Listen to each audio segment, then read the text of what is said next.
Good morning everyone. My name is Farah Rameshwar Lone. I am studying here from 5th standard division. And today I am telling you a presentation of one lesson which name is a nativity.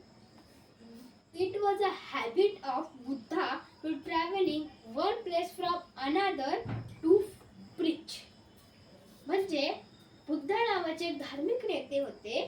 त्यांना Lord Buddha अशा नावाने ओळखायचे. त्यांना एक मोठी सवय होती. त्याचं नाव होतं एका जागेवरून दुसऱ्या जागेवरती जायची सवय. म्हणजे एका जागेवरून दुसऱ्या जागे म्हणजे एका गावातून दुसऱ्या गावात. त्या गावामध्ये ते का जायचे? कारण की दुसऱ्या माणसांना धार्मिक उपदेश देण्यासाठी. कोणता? धार्मिक उपदेश देण्यासाठी. Then the Buddha with his band of disciples. कोणासोबत होते ते? त्यांच्या डिसिपलच्या गटासोबत. डिसिपल्स मीन्स शिष्य. गुरूंचे जसे शिष्य असतात तसे त्यांचे शिष्य होते आणि ते त्यांच्याच सोबत आले होते. Then he passed the quiet river. म्हणजे त्याने एक क्वाइट रिव्हर म्हणजे एकदम शांत रिव्हर अशी हळू हळू हळू तरंगत होती त्या रिव्हर कडे. त्यांनी ती पास केली. त्याच्या जवळून ते गेले. And then he was thirsty. Who was thirsty? Buddha. म्हणजेच बुद्धा थर्स्टी होते, तहानलेले होते, त्यांना तहान लागली होती.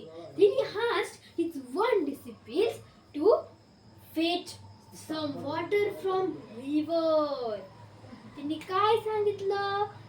बुद्धांनी त्या डिसिपल्सला की बुद्धाने त्या डिसिपलला सांगितलं की तू रिव्हरवरती नदीवरती जाऊन पाणी आणशील का माझ्यासाठी?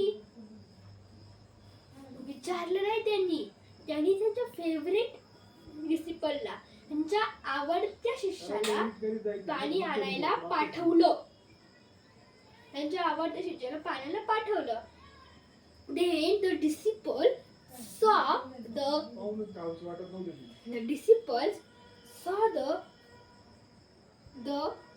band of women washing clothes in the river. त्याने डिसिपलने बघितलं की जो बायकांचा गट होता तो त्या रिव्हर मध्ये कपडे धुत होता. त्याच्यामुळे पण रिव्हरचं पाणी डर्टी होत होतं. And then the side of the river, the horse cart crossing the river and disturb the river water. त्याच्याच बाजूने हॉर्स कार्ट घोडागाडी ती रिव्हर क्रॉस करत होती. रिव्हर ती पार करत होती. तेव्हा त्या घोड्याच्या पायाने ते त्या नदीतलं पाणी डिस्टर्ब झालं. आणि डिस्टर्ब झाल्यानंतर ते नदीतली जी माती होती ती वर आली, पाणी खाली गेलं. And then the disciples saw the water was muddy and was dirty. ते पाणी त्या शिष्याने पाहिलं ते डर्टी होतं आणि ते मडी वॉटर होतं. मडी कशाने झालं? हॉर्स कार्टने आणि वॉशिंग क्लॉथ्सने ते डर्टी झालं. Then he thought, I take this dirty water for my guru. तर त्याने विचार केला की हे घाण पाणी मी माझ्या गुरुला नेऊ. त्याचं एक मन म्हणत होतं की नाही, गुरुचं पाणी पाहिजे, मग आपल्याला पाणी घ्यावंच लागेल. एक म्हणत होतं की नाही, गुरुला चांगलंच पाणी द्यायचं. Then he turned back and go back to the car. ते मग त्या डिसिपलने पुन्हा मान वळवली आणि तो त्याच्या मार्गाने निघून गेला. Then the Lord Buddha saw the disciples. Then the Lord Buddha saw the disciples approaching to him. म्हणजे त्याने काय पाहिलं की तो Lord Buddha saw the disciples approaching to him and don't bring water for him. Don't fetch water for him. म्हणजे त्या Lord बुद्धाने पाहिलं की तो जो डिसिपल होता तो अप्रोच त्याच्या जवळ येत होता, पण त्याच्या हातामध्ये पाणीच नव्हतं. तो रिकाम्या हाती आला. Then the Lord Buddha asked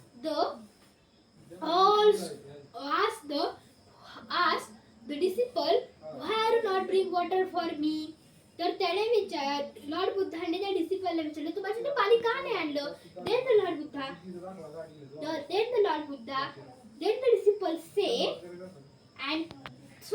the disciples tell about all the event and algorist.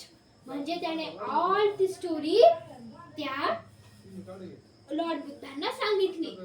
Then the Lord Buddha smiled and asked the band of disciples the rest for some time, and then the band of disciples and Lord Buddha rest for some time.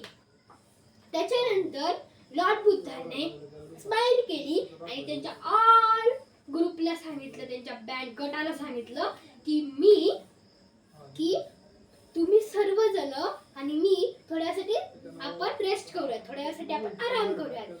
Then when our mind is calm down, then we get a nice decision. म्हणजे जेव्हा आपलं जे mind आहे, जे आपलं मन आहे, जेव्हा आपण ते शांत होतं, आपण नीट डिसिजन घेतो. Then the rest of 45 minutes, the Lord Buddha again asked the